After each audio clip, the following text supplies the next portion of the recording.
तो हम कन्या लगन के विभिन्न भाव में केतु की प्लेसमेंट के बारे में चर्चा कर रहे हैं। इस वीडियो में देखेंगे अब सेकंड हाउस के लिए। अगर आपके तुला राशि में सेकंड हाउस में केतु स्थित है तो वास्तव में यहाँ केतु आपको किस प्रकार का प्रभाव दे सकते हैं। तुला राशि में केतु स्थित होंगे तो यहाँ इस हाउस के एनर्जी को वो काफी ज्यादा सोखने का काम करेंगे, इसलिए वो यहाँ कमी उत्पन्न करेंगे। इससे जातक को धन या संपत्ति में कमी महसूस हो सकती है। जातक को अपनी फैमिली के साथ एंजॉय करने में कुछ इश्यूज रह सकते हैं। हो सकता है कि जातक अपनी जो लाइफ स्टाइल है उसको एंजॉय नहीं कर पाएगा, जातक फैमिली के साथ एक अच्छा कोऑर्डिनेशन नहीं बना पाएगा, जातक के जो फैमिली के साथ अंडरस्टैंडिंग है उसमें कुछ कमियां रहेंगी, या फिर हो सकता है कि आपकी धन और संपत्ति को आप अच्छे से मैनेज नहीं कर पा रहे हो यहाँ पे। लेकिन आपको शुक्र को जरूर देखना पड़ेगा, क्योंकि केतु के डिस्पोजिटर शुक्र है। अब शुक्र का मजबूत होना आपके लिए बहुत ही ज्यादा जरूरी है, और अगर यहाँ केतु को किसी अन्य ग्रह का सपोर्ट ना हो तो यहाँ आपको काफी ज्यादा मुश्किलें आ सकती हैं। केतु के यहाँ स्थित होते हुए जब भी आप कोई डिसीजन लेंगे अपने फैमिली मैटर्स में, अपने धन या संपत्ति को लेके, या अपने किसी भी अन्य मैटर में जो भी फैमिली से जुड़ा हुआ है, उस मामले में आप कुछ गलतियां करेंगे या कुछ अनएक्सपेक्टेड सोच के आप डिसीजन लेंगे, जिससे आपका जो रिक्वायरमेंट वो पूरा नहीं होगा, और इससे आप काफी ज्यादा फ्रस्ट्रेट हो जाएंगे। नॉर्मली हम ये मानते हैं कि केतु एक ब्लाइंड प्लेनेट है। ब्लाइंड होने की वजह से जिस भाव में भी हमारे केतु स्थित होते हैं उससे रिलेटेड हमारे बहुत सारे रॉन्ग डिसीजंस हो सकते हैं, और उन डिसीजन की वजह से हमें कुछ मेजर नुकसान भी होते हैं लाइफ में। तो हमें उन नुकसानों को मैनेज करने के लिए हमेशा सक्षम होना चाहिए, या हमें उन नुकसानों की भरपाई करने के लिए कहीं ना कहीं तत्पर होना चाहिए। इसके लिए आपको किसी अन्य व्यक्ति की सलाह की जरूरत पड़ेगी, या आप जब भी किसी के साथ कंसल्ट करके या किसी से बातचीत करके ही अगर कोई फैमिली से रिलेटेड डिसीजन लें तो वो ज्यादा बेहतर है। यहाँ केतु स्थित है तो एक समय बाद वो आपकी धन संपत्ति से, परिवार से आपको डिटेच करने का काम करेंगे। इसलिए परिवार से आपका असंतुष्टि उत्पन्न होगा, और परिवार से हो सकता है कि आप अलग हो जाएंगे या परिवार से दूर हो जाएंगे। ज्यादातर समय फिर आप अपना अकेले में बिताएंगे। इस प्रकार की केतु की स्थिति की वजह से अक्सर आप स्पेकुलेटिव कार्यों की तरफ थोड़ा ज्यादा ध्यान दे सकते। तो केतु के यहाँ स्थित होते हुए इस बात की बहुत अधिक संभावना है कि आप स्पेकुलेटिव कार्यों की तरफ थोड़ा ज्यादा रुझान रख सकते हैं। आप लॉटरी वगैरह, सट्टा वगैरह में कुछ पैसे लगाने के बारे में सोच सकते हैं। लेकिन यहाँ देखिए, सेकंड हाउस से रिलेटेड आपकी जितने भी एक्टिविटीज हैं, आपका खान पान है, आपका रहन सहन है, आपकी लाइफ स्टाइल है, फैमिली से जुड़े हुए जितने भी आपके मामले हैं, अन्य मामले जो भी फैमिली को प्रभावित करते हैं, उन मैटर्स में अब आपको काफी ज्यादा सावधानी रखनी पड़ेगी। इसके साथ साथ यहाँ फैमिली मेंबर से किसी भी प्रकार की अपेक्षा ना रखें।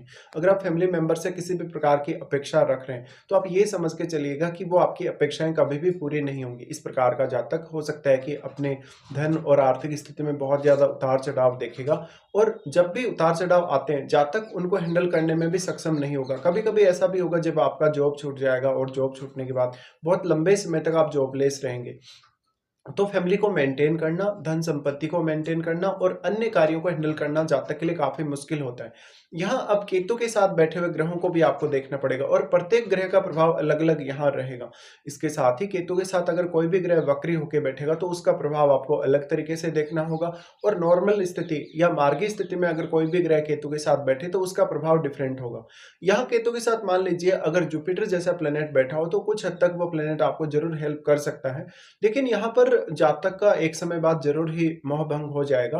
वो इतना ज्यादा रुचि नहीं रखेगा फैमिली या लाइफ स्टाइल में। इस प्रकार का जातक अक्सर अपना धन या संपत्ति दान भी कर सकता है, या अपने गलत निर्णयों की वजह से गंवा भी सकता है।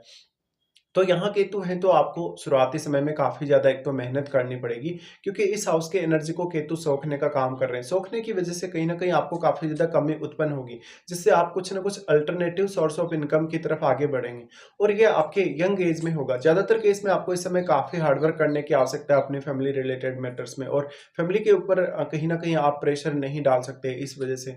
और फैमिली का जो कहीं ना कहीं बर्डन है, फैमिली की जो रिक्वायरमेंट्स है वो आपके ऊपर ही हावी रहेंगे। इस वजह से हो सकता है कि आप अपनी फैमिली को लेके बहुत ज़्यादा तंग आ गए हों, आपको ऐसा लगता हो, या फैमिली को लेके आप बहुत ज़्यादा चिंता करते हो। यहाँ केतु बैठे हैं तो अब आपकी जो ओरिजिनल क्रिएटिविटी रहेगी, आपकी वाणी से रिलेटेड रहेगी, जो आपके रहन-सहन से रिलेटेड या अन्य मामलों में भी जो आपके सेकंड हाउस से जुड़ी हुई आपकी क्रिएटिविटी है, आपकी वाणी के साथ-साथ आपका जो फेस है या आपका ओवरऑल जो पर्सनैलिटी है, उसके ऊपर भी केतु का अवश्य ही प्रभाव पड़ेगा। साथ में जब भी आप कोई बात बोलेंगे तो काफ़ी सोच समझ कर बोलना आपके लिए ज़रूरी होगा। केतु यहाँ बैठे हैं तो शुरुआती समय में आप अपने करियर में और अपने अर्निंग सोर्सेज़ पे ज़्यादा से ज़्यादा ध्यान दें। इसके अलावा आपको लॉन्ग टर्म तक के लिए हमेशा प्लानिंग करके चलना पड़ेगा। केतु यहाँ स्थित है तो अब केतु के साथ कोई भी अन्य ग्रह भी यहाँ हो सकता है, जो आपके चार्ट में किसी न किसी भाव का भी स्वामी हो सकता है। तो आप उन ग्रहों को देखिएगा, यहाँ प्रत्येक ग्रह का प्रभाव अलग-अलग रहेगा और जो भी ग्रह यहाँ वक्री होके बैठा हुआ होगा, उस पर केतु का प्रभाव सर्वाधिक रहेगा। हालाँकि जो भी ग्रह यहाँ रेट्रोग्रेड होगा, वो राहु से भी प्रभावित होगा और राहु के साथ बैठे हुए ग्रह से भी। लेकिन राहु और केतु के मध्य 180 डिग्री का एंगल बना हुआ है और राहु का जितना मूवमेंट होगा, उतना ही मूवमेंट केतु का भी होगा।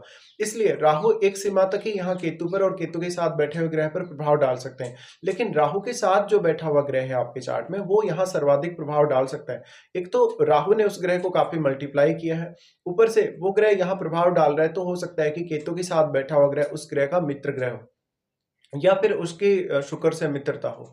इसलिए आपको उस ग्रह को ज़रूर देखना है जो राहु के साथ बैठा है, क्योंकि राहु के साथ बैठा हुआ ग्रह का जो प्रभाव है यहाँ पे काफ़ी स्ट्रॉन्ग आपको देखने को मिलेगा। इसके साथ-साथ केतु यहाँ बैठे हैं तो ये दिखाते हैं कि पास्ट लाइफ में आपने काफ़ी कुछ इस हाउस से रिलेटेड रियलाइज़ किया है अपनी लाइफ में, काफ़ी कुछ आपने सीखा है, काफ़ी कुछ आपने प्राप्त किया है और अब वो सारी की सारी जो इच्छाएँ हैं आपकी ऑलरेडी पूरी हो चुकी हैं। तो अब कहीं न कहीं आपका जो रिक्वायरमेंट है या जो आपका ऑब्सेशन है वो आपके 8th हाउस से जुड़ा है। तो इस प्रकार का जातक अगर ज्ञान प्राप्ति में, रिसर्च वगैरह में अगर ज़्यादा ध्यान दे तो वो बहुत बेहतर कर सकता है। इसके साथ-साथ कभी-कभी आपको प्रोफ़ेशनल लाइफ़ में काफ़ी सारे इश्यूज़ भी देखने को मिल जाएँगे। आप अपनी फैमिली को लेके हमेशा ही थोड़े से कन्फ्यूज़न में रहेंगे।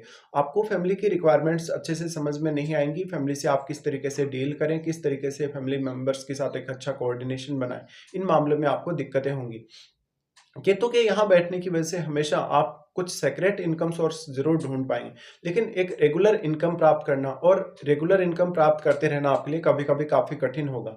इसके साथ-साथ आपका मन बहुत ज़्यादा गहराइयों में उतरेगा, आपका मन किसी भी विषय में बहुत ज़्यादा गहराई तक जाएगा और किसी भी विषय को एनालिसिस करने की क्षमता या उसमें बहुत ही डीपली अध्ययन करने की क्षमता आप में होगी। अब आपको उस क्षमता का फ़ायदा ज़रूर उठाना चाहिए। केतु यहाँ बैठे हैं तो जातक को आँखों से जुड़ी हुई समस्याएँ और कुछ खान-पान से जुड़ी हुई समस्याएँ भी सामने आ सकती हैं। इसके साथ-साथ आपको अपनी महादशा को भी अवश्य चेक करना चाहिए, क्या वास्तव में आपको केतु की महादशा है या नहीं है इस जीवन काल में? अगर आपको केतु की महादशा है, तो वो कौन-से समय में? अब आपको यहाँ ये समझना होगा कि केतु के साथ जो भी प्लैनेट बैठा है, वो आपके चार्ट में किसी न किसी भाव का स्वामी है। उस भाव से अगर आप डील कर रहे हैं, उस भाव से जुड़ा हुआ कोई भी आपको गेन प्राप्त हुआ है, आपको कोई भी उस भाव से जुड़ा हुआ रिश्ता है, उस रिश्ते के साथ आप किस प्रकार से अपना कोऑर्डिनेशन बनाएँगे, किस प्रकार से उस रिश्ते से आप डील करेंगे, ये सब आपको देखना होगा।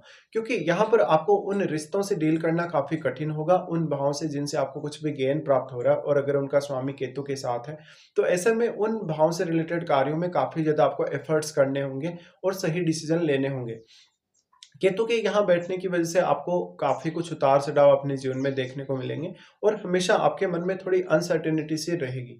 यहाँ पे फिर अलग-अलग प्रकार से आपको देखना है, जैसे अगर कोई भी यहाँ शुभ ग्रह बैठेगा, शुभ ग्रह बैठे होने के केस में उस ग्रह पर सबसे ज़्यादा नेगेटिव प्रभाव पड़ेगा केतु का। लेकिन अगर यहाँ कोई फायरी प्लैनेट बैठेगा, फायरी होने के केस में केतु बहुत ज़्यादा यहाँ पे अपना प्रभाव देंगे, क्योंकि मेनली जो केतु हैं वो एक तो फायरी साइन में ज़्यादा अच्छा प्रभाव देने के लिए जाने जाते हैं, लेकिन फायरी प्लैनेट के साथ अगर होंगे तो काफ़ी विस्फोटक स्थिति भी उत्पन्न होगी।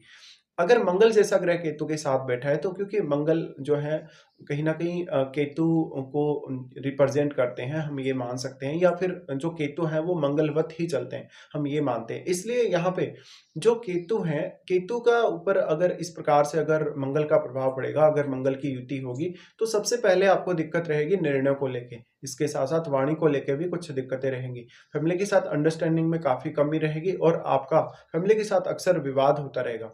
तो इस प्रकार की स्थितियों से आपको निपटना चाहिए।